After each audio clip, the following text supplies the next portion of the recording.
Aujourd'hui, nous allons voir comment utiliser les claviers afin d'être efficace lors de la saisie. Le clavier standard français comporte 4 pavés. Le pavé alphanumérique, le pavé de déplacement, le pavé numérique et les touches de fonction. Et chaque touche comporte au maximum 3 caractères. Il y en a un en haut à gauche, un autre en bas à gauche et un autre en bas à droite. Et vous remarquerez que toutes les touches sont configurées de cette manière. Mais d'autres touches n'ont pas de caractère en bas à droite.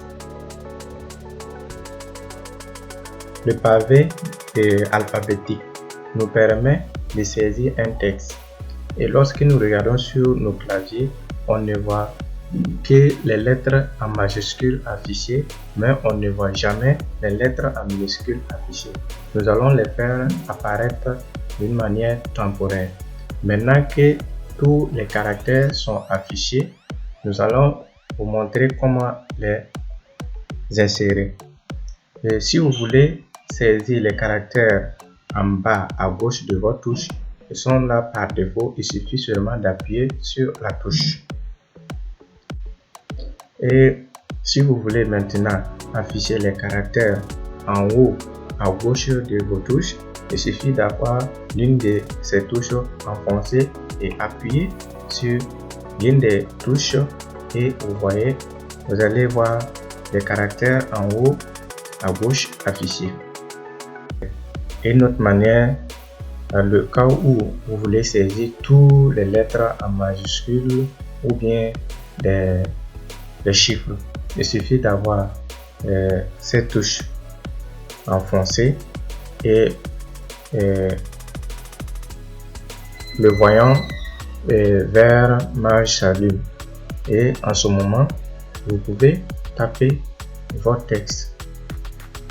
Et vous pouvez aussi vous en servir des chiffres qui sont ici si vous n'avez pas de pavé numérique.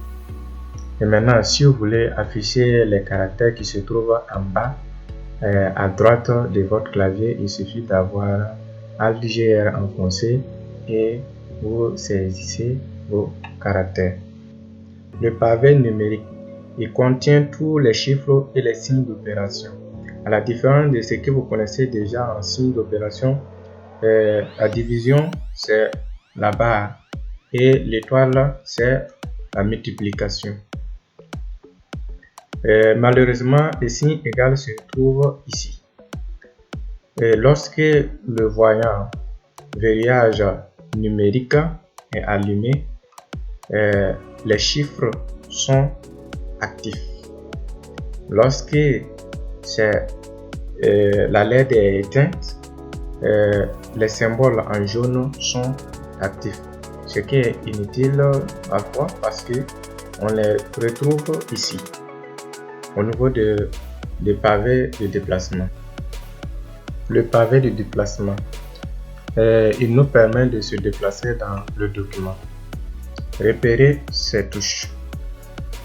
Lorsque vous appuyez sur cette flèche, vous vous déplacez d'un caractère vers la gauche.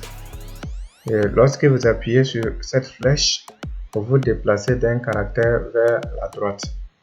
Et lorsque vous appuyez sur cette flèche, vous descendez sur la ligne en dessous.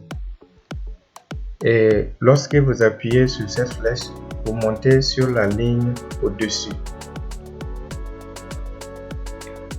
Les touches de fonction. Ici, nous allons parler des touches de fonction et nous allons vous présenter ici uniquement que deux touches qui sont utiles dans notre cas. Je précise. Appuyez sur la touche F1 pour afficher une boîte de dialogue. Voilà, appuyez sur la touche F7 pour afficher le correcteur d'orthographe. Voilà, si vous vous rappelez bien, le cours passé, nous avons parlé du correcteur orthographique. Donc, Si vous appuyez sur la touche F7, ça vous permet d'afficher le correcteur orthographique. C'est le raccourci clavier que vous pouvez utiliser pour afficher le correcteur orthographique. Voilà. Les leçons à venir, nous allons voir les raccourcis clavier.